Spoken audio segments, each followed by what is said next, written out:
Мої вітання усім, хто любить вишивати.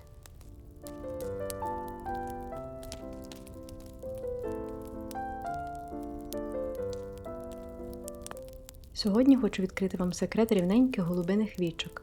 До речі, за цим стібочком я завжди визначаю майстерність тих, хто вишиває. Голубині вічка починаємо виконувати, коли вже маємо 3 обкручені стовпчики. 4-й стовпчик обкручуємо лише до половини. Зверніть, будь ласка, увагу на те, як стовпці повинні обкручуватися. Завжди до центру, там де в майбутньому буде голубине вічко. Якщо будете обкручувати від центру, то вічко не вийде рівненьким.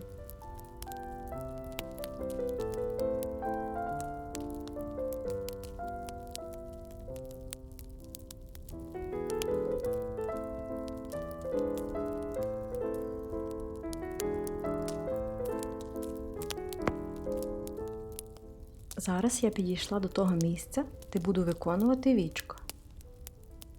Далі прямую вниз. Уважно роздивіться, будь ласка, вниз, а не вгору.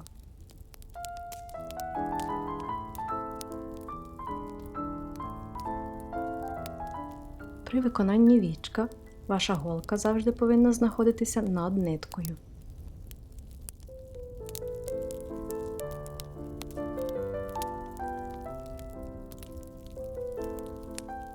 Зараз на відео добре видно, як голка лежить на ниточці.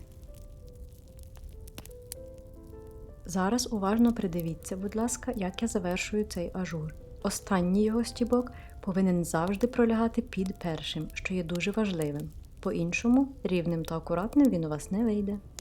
Коли ви проклали нитку під першим стібком, повертайтеся до обкручування стовпця. На відео добре видно, як я обкручую перший стібок і прямую до стовпчика далі.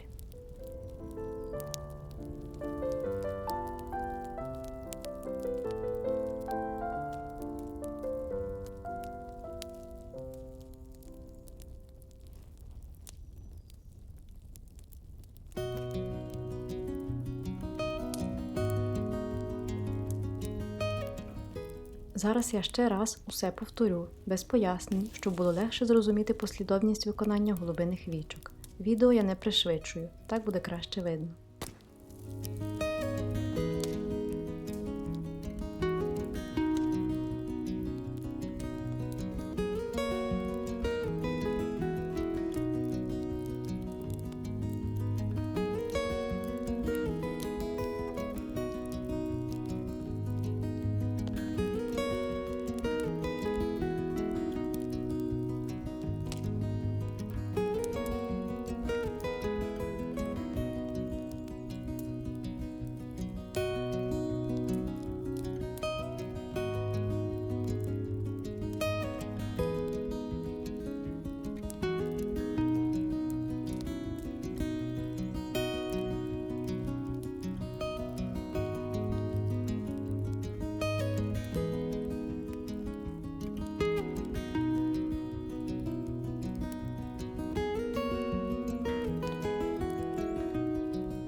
Дякую, що завітали у гості. Нехай ваша муза завжди буде з вами.